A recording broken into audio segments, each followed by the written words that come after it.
You begin to change your thinking from appearances and how things look and how other people view me. Okay? Because every time you find yourself upset in life about anything that anyone else has said, what you're really saying is what you think of me is more important than what I think of me. All right? So you change from appearances to what I call quality thinking. Quality. What is the quality of my life? Rather than how does it appear to others? Now, do you tell yourself that because my friends don't like me, that means there's something wrong with me? No, that's what you have to learn. That another person's opinion is just that. It's their opinion, and that's all it is.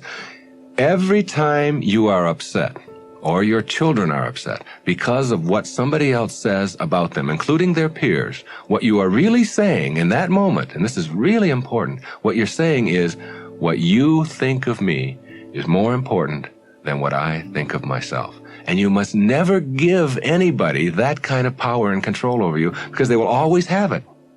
The funny part about approval, for those of you who really want it, now I'm here to tell you that I like approval. I enjoy it. I find it one of the most exciting things in the world. I like it when people read my books. I love it when people applaud. I like it when people tell me nice things and all. I like approval. I'm the first one to admit it. What I don't do is I don't need approval.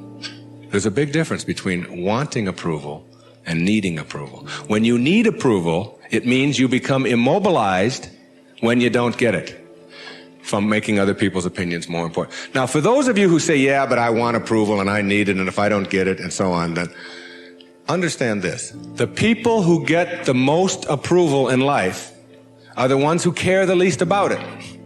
And the ones who get the least approval are the ones who are always going after it. So if you want approval in this paradoxical way that I'm talking about it, stop needing it. Stop concerning yourself about it. Ask yourself, who gets the most approval in life? Think of the person that gets the most approval, and you'll see that that person couldn't care less what other people are thinking. They're so busy being, they don't have time to notice what their neighbors are doing. Thoreau said this. He said, if you advance confidently in the direction of your own dreams and endeavor to live the life which you have imagined, you will meet with a success unexpected in common hours. What that means is that success is not something that you can get in life. Success is an inner process. Success is something that you bring to everything you do in your life. It isn't something you get out of what you do.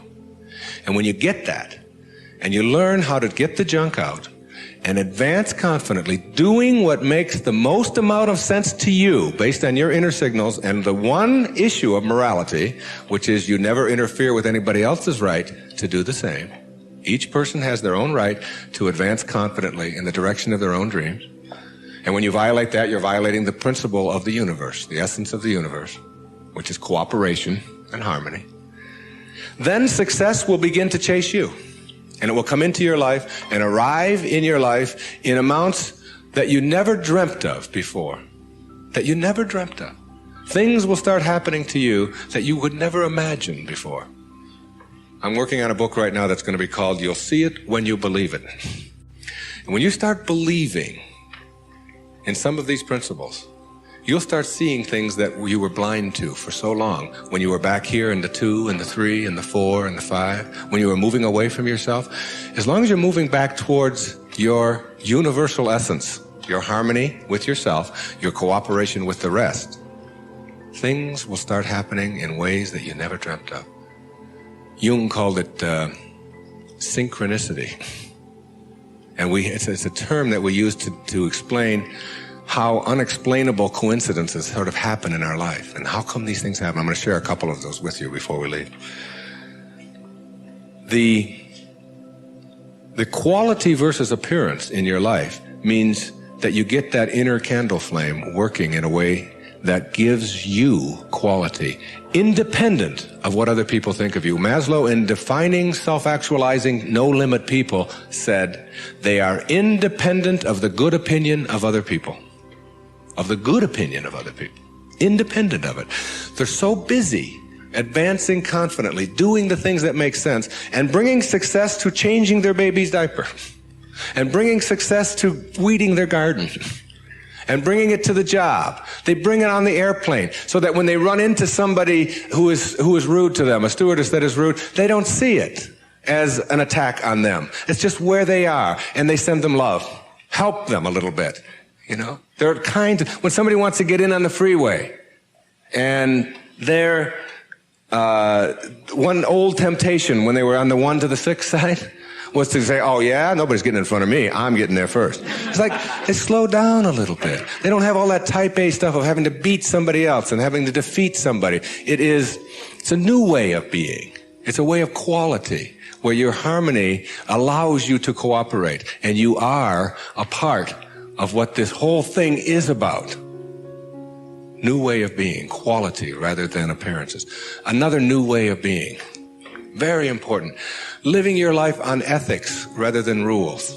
Ethics rather than rules. All these rules, all these ways of having to do things, somebody else dictates to them. Do you know that some of the most immoral acts in the world have been perpetrated in the name of the rules? These are the laws. What do you think Nazi Germany was all about?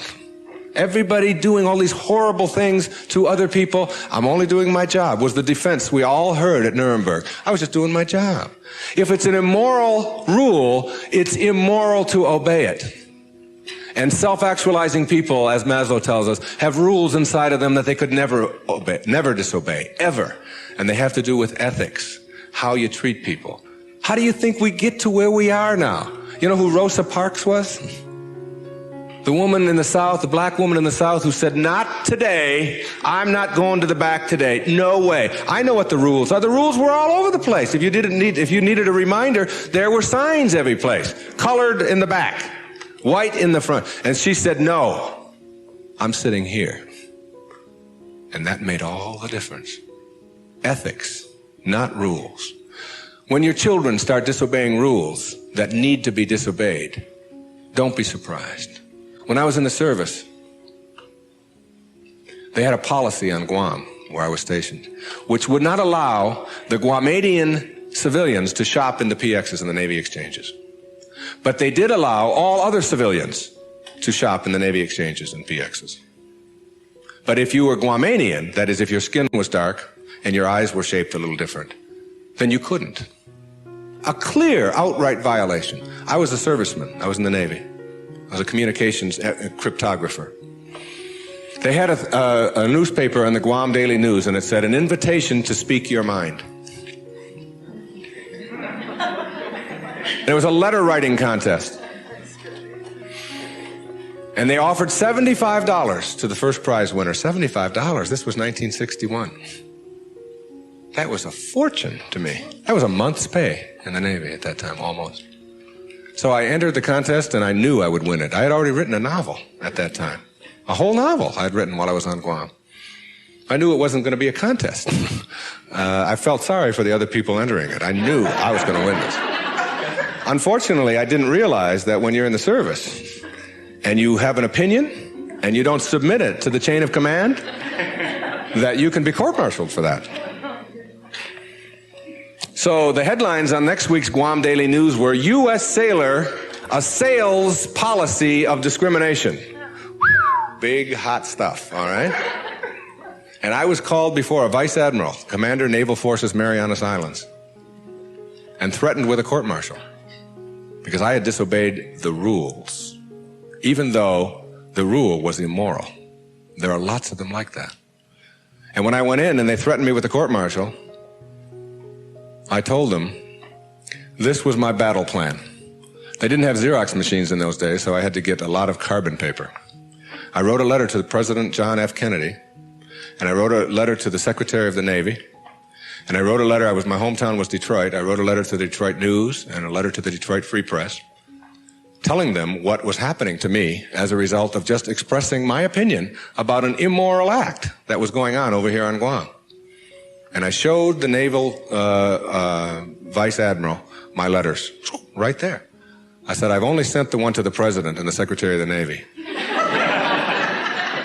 These letters go to the newspapers across the country. There was one there to the New York Times as well, and the Los Angeles Times. It was, and I just spread them out before him. I said, if you court-martial me or punish me in any way for this, then what's going to happen is the world is going to find out about this policy. And I'm prepared. I'm ready. I can handle it. And I was 20 years old at the time, or 21. Not only did I get a blessing from that, because all things come in blessings for you, I got out 90 days early.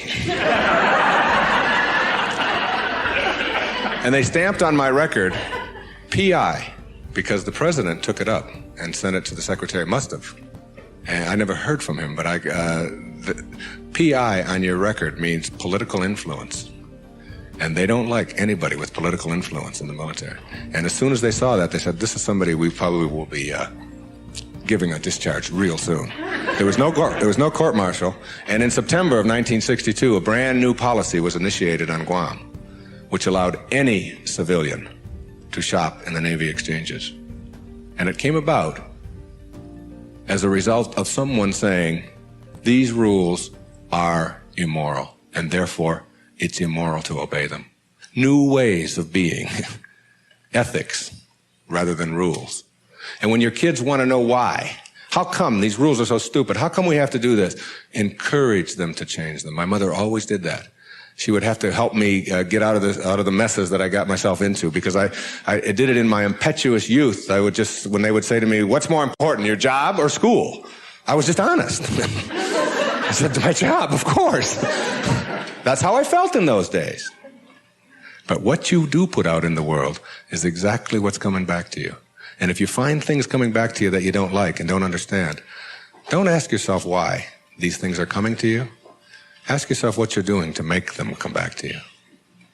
And when you start putting the responsibility on yourself, you'll start seeing dramatic changes. Dramatic changes. A new way of being. Instead of rules, ethics. Another new way of being. Instead of looking all your life for achievements and externals, try living your life on knowledge for the sake of knowledge. Knowledge instead of achievement. For the sake of knowledge. Being in a context in which you don't have to collect a lot of merit badges.